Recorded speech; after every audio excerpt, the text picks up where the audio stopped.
आपदामपहर्तारम दातारम सर्वसंपदाम लोकाभिरामम श्रीरामम भूयो भूयो नमाम्यहम्।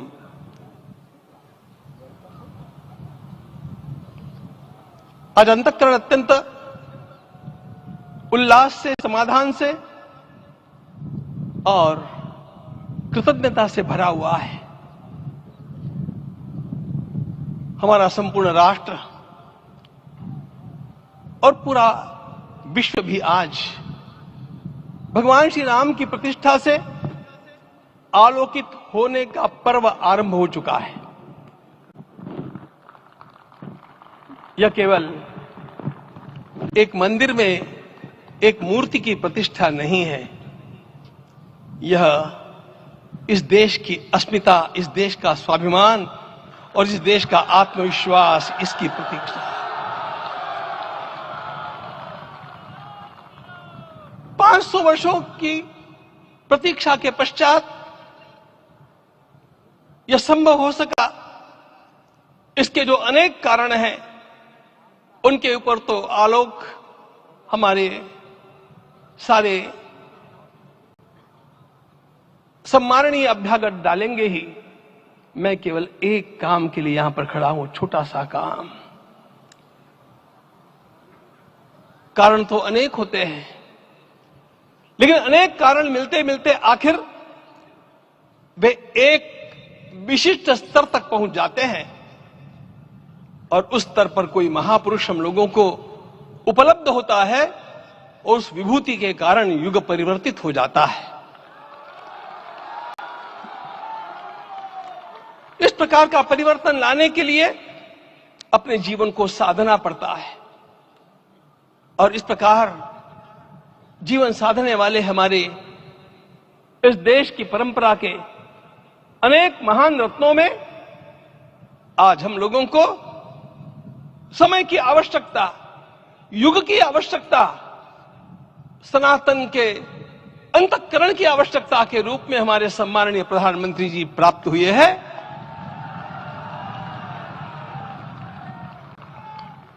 यह केवल इस देश का नहीं, यह संपूर्ण विश्व का सौभाग्य है कि आज एक ऐसा राजदर्शी हम लोगों को प्राप्त हुआ।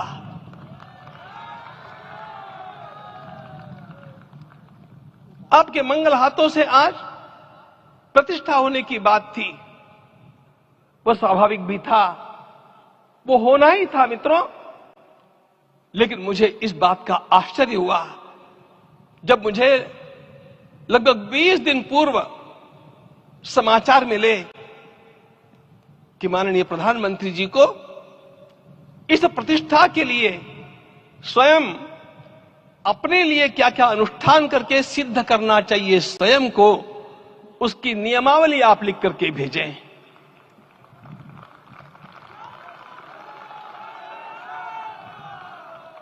जिस प्रकार का हमारे देश का राजनीतिक माहौल है, कोई भी आकर के किसी भी समय कुछ भी कर्म करके चला जाता है, वो उद्घाटन हो चाहे पौधारोपण हो चाहे कुछ भी हो, लेकिन उसके लिए मैं अपने को सिद्ध करूं, इस प्रकार की भावना कहां होती है? यदि किसी ने पूछा तो मैं कहूंगा कि यहां होती है। भगवान श्री राम की प्रतिष्ठा करनी है। भारतीय जीवनादर्शों के सर्वोच्च आदर्श भगवान श्री राम है और इन समस्त जीवनादर्शों की प्रतिष्ठा करने के समान ही यहां की प्रतिष्ठा रही है। इसलिए एक महान विभूति को ऐसे लगा कि मैं अपने को भी साधूं। मैं कर्मणा मनसा वाचा, कर्म से, मन से और वाणी से अपने को उसके लिए शुद्ध बनाऊं, सिद्ध बनाऊं, और उसका मार्ग तप ही है। भगवत गीता ने कहा, यज्ञ दान तप कर्म न त्याज्यम कार्यमेव तत्। तप से ही विशेष परिशुद्धि होती है। आज मुझे आपको बतलाने समय अंतःकरण गदगद होने की अनुभूति हो रही है। मैंने तो कहा था, हम लोगों ने महापुरुषों से परामर्श करके लिखा था, आपको केवल 3 दिन का उपवास करना है, आपने 11 दिन का संपूर्ण उपोषण किया। हमने 11 दिन एक भुक्त रहने के लिए कहा था, उन्होंने अन्न का ही त्याग कर दिया। महाभारत में कहा गया है अनशन यह सबसे बड़ा तप है, अनशन। और उसको उनके जीवन में साकार होते हुए मैंने केवल देखा नहीं, मैं थोड़ा तार्किक हूं। आपकी परम पूजनीय माता जी से मिलकर के मैंने उसको रिकन्फर्म भी किया था कि आपका यह अभ्यास 40 वर्षों का है। ऐसा तपस्वी कोई राष्ट्रीय नेता प्राप्त होना यह सामान्य बात नहीं है। वे इन दिनों में हमने कहा था कि आपको विदेश प्रवास नहीं करना चाहिए, क्योंकि सांसर्गिक दोष भी आते हैं। विदेश प्रवास टाल दिया सांसर्गिक देशों के इस दोषों की संभावना के कारण, लेकिन दिव्य देशों का प्रवास ऐसा किया। नासिक से आरंभ किया, गुरुवायूर गए, श्रीरंगम गए, रामेश्वरम गए।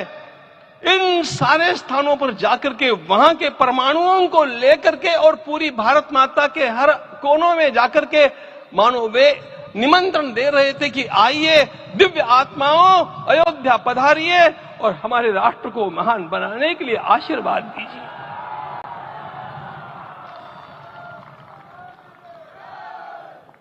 हमने केवल कहा था 3 दिनों तक आपको भूमि शयन करना चाहिए।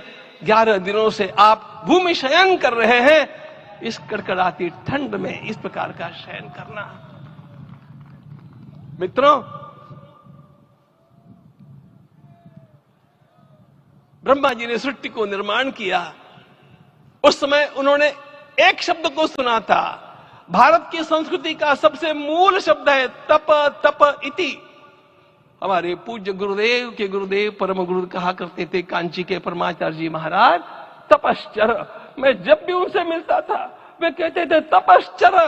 आज तप की कमी हो गई है और उस तप को हमने साकार आप में देखा। मुझे इस परंपरा को देखते हुए केवल एक राजा याद आता है जिसमें यह सब कुछ था, और उस राजा का नाम छत्रपति शिवाजी महाराज। छत्रपति शिवाजी महाराज। मित्रों, लोगों को पता नहीं है शायद, वे स्वयं जब मल्लिकार्जुन के दर्शन के लिए श्रीशैलम के ऊपर गए, 3 दिन का उपवास किया, 3 दिन शिव मंदिर में रहे, और महाराज ने कहा कि मुझे राज्य नहीं करना है, मुझे संन्यास लेना है, मैं शिव जी की आराधना के लिए जन्मा हूं, मुझे संन्यास लेना है, मुझे वापस मत ले जाइए। इतिहास का वो बड़ा विलक्षण प्रसंग है।